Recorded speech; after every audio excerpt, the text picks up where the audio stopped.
Namaste. Ribol. ეს არის 15 ოქტომბერი. და მინდა ერთი რაღაცა აი ვრინდავანში პარიკრამის დროს, წმინდა ადგილების მოლოცვის დროს მომივიდა ესეთი აზრი, რომ ამ დღეებში დანაგროვალი რაღაცა ნაფიქრი 1-5 წუთში ჩავდიო, თუ შევძელი. ეხლა ვარ შრილა პრაბჰუპადას სამარხის გვერდზე არის კიბე. აი არის ზემოთ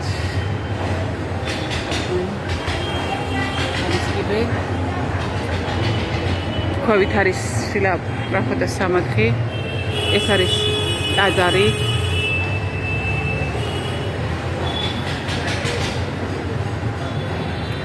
და ესეთი აზრი დამებადა, რომ ყველაზე მნიშვნელოვანი რაც კი ადამიანის ცხოვრებაში არის,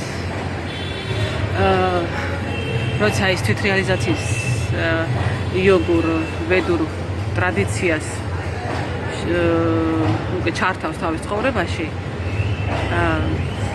მან და გაითვალისწინა შემდეგი, რომ ყოველი დღე რაც უფრო მეტად ეხება მანტრას, რაც უფრო მეტად ეხება წმინდა წერილებს და იყვებება ამით, მანტრას ენერგიით, წმინდა წიგნების ენერგიით, ლოგოსური ენერგიით, წმინდანებთან აქვს მედიტაციური ასეთი კონკრეტული ლოცვითი სიტყვებით და საგალობლებით.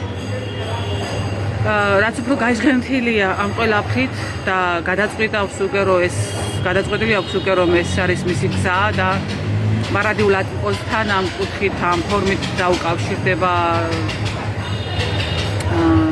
მარადიულად. მან უნდა გაითვალისწინოს შემდეგი რაღაცა მნიშვნელოვანი. რაც უფრო მეტ სიწმინდეს ეხები, მით მეტად უნდა მოთხოვო თავის თავს. თორემ მოგთხოვ სამყარო. რაც უფრო მეტ ღვთაებრივ ენერგიას ეხები და შემოვა შენში და რაც უფრო მეტი წყალობა მოვა სამყაროსგან, მით უფრო მეტად გაგიმეტებს, მოდი ასე ვთქვათ, ღვთაებრივი პიროვნული არსი, რომ უფრო სწრაფად გამიქარდე. ეს ჭყალებში გამეტება არის აუცილებელი ერთგვარი მოვლენა თვითრეალიზაციის გზაზე. თვითრეალიზაციას რატო ვიძახით? რელიგიურ ადამიანებს არ უყვართ სიტყვა თვითრეალიზაცია, მაგრამ სინამდვილეში ყოველთვის ჩვენს ნებაზეა უკვე დამოკიდებული, ჩვენს თავისუფალ ნებაზე და ჩვენს გადაწყვეტილებაზე, არჩევანზე დამოკიდებული და საბოლოოდ ჩვენში არსებული მარადმყოფი პარამატმის ნებაზე, ხო? ჩვენში არსებული პარამატმა არ არის იგივე, თქვათ, ყველა ერთია პარამატი ყველა გულში, მაგრამ ჩვენში არსებული პარამატმა ყველა ჩვენთაგანში არის ძალიან ინდივიდუალური ჩვენს მიმართ. ასე რომ ყველას თავისი პარამატმა გვყავს, ასე თქვათ, აი შეიძლება ასე ითქვას, ანუ ზესული, ხო? და არ ვართ ეს ზესული, ვართ ჩვენ ვართ ატმანი. აქედან გამომდინარე, გამეტებას უნდა ყოველთვის ველოდოთ, არ უნდა გაგვიკრდეს სამყაროსგან გულისხმობ ამ ღვთაებრივი ძალებისგან. ისეთი სცენარები შეიძლება ჩაეწყოს, რომ იფიქრო, რომ ეს რატო, მაგრამ სინამდვილეში იმიტომ, რომ ამისთვის ყავი ზად. იმიტომ, რომ სულ ახალი და ახალი შეუცნობელი შრეები დაინახო, გამოსასწორებელი და ისეთი გადასაწერი პროგრამები ამოვიდეს შენში ცნობიერში, უკვე ქვეცნობიერიდან და არაცნობიერიდან, რომ ვერ დაიჯერო, რომ ეს შენში რატო მოხდა, სამყაროში რატო, რაც სამყაროში დაგხვდება გარეთ, ის არის შენში. ამას გატყობინებ და ამას კარნახობს ასეთ ძალიან მაღალი დონის წმინდა ენერგეტიკულად წმინდა მიწაზე ყოფნა. წმინდანებთან შეხება, რაც არის შენში არ არსებობს, რომ სხვა რამე შენში რაც არ არის, ის არ არსებობს გარდა შეგეხოს. ყველაფერი კი არის ჩვენში მიკროსამყარო ვართ, მაგრამ შეხებას გულისხმობ, არ არსებობს შენთან შემოვიდეს კონტაქტში. არ არსებობს შენს მიმართ გამოვლინდეს რაღაც ენერგია, ანუ თუ ის შენში არ არის დაგროვილი და შენ არ გააქტიურებ. ასე რომ წყალობასთან ერთად მოდის,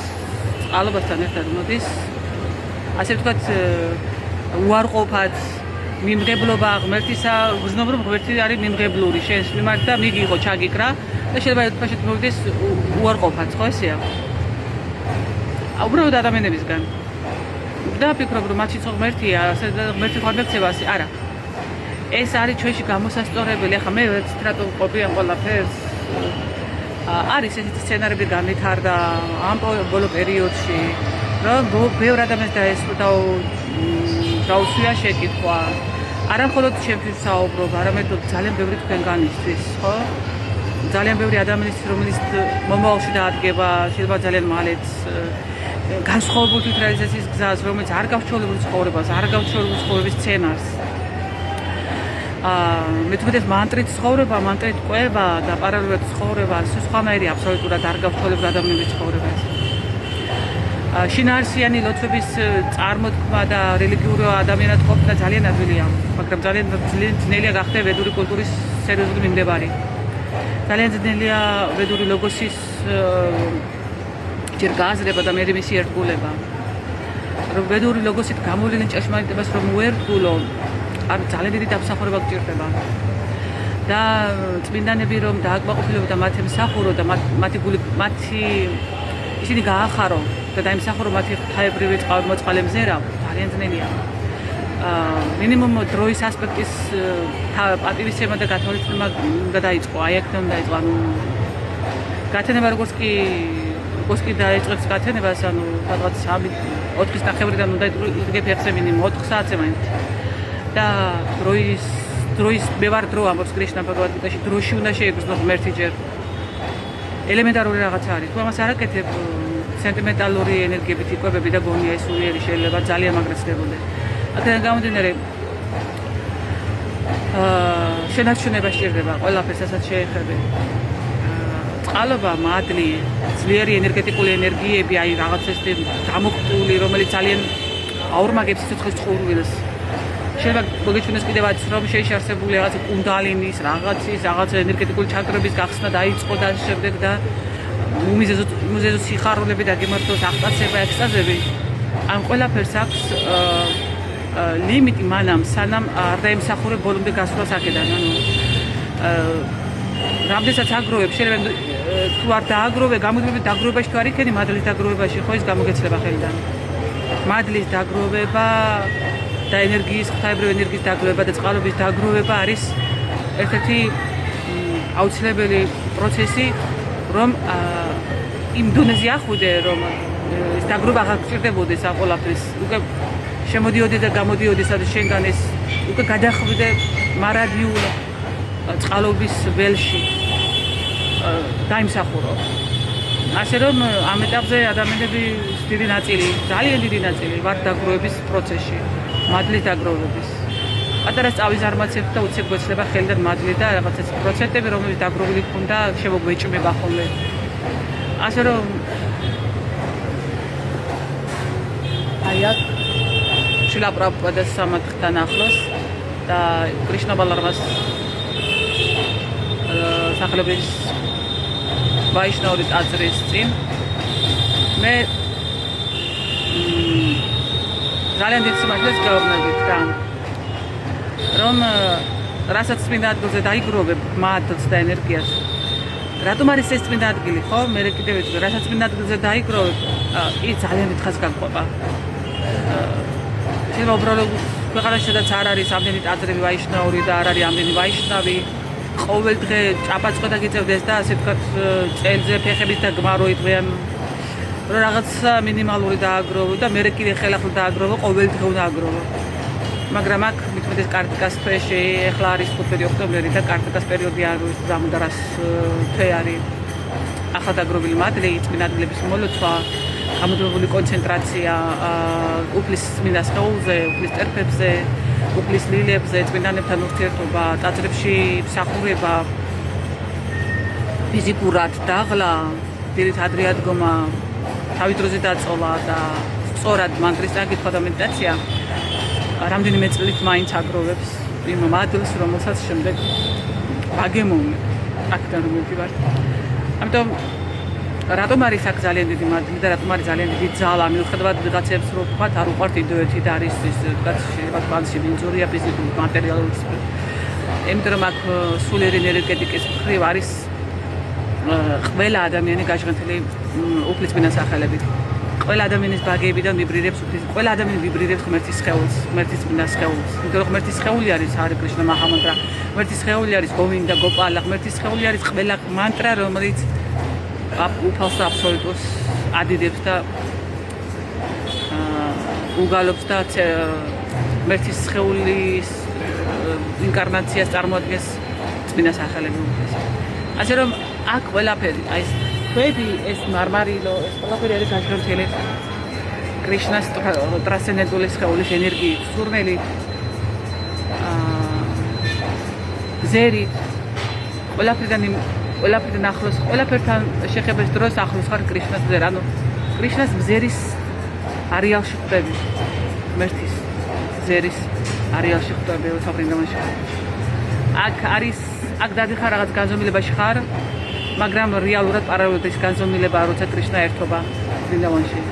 როცა მარად არის კრიშნა ბრინდავანში, ეს განზომილება არის.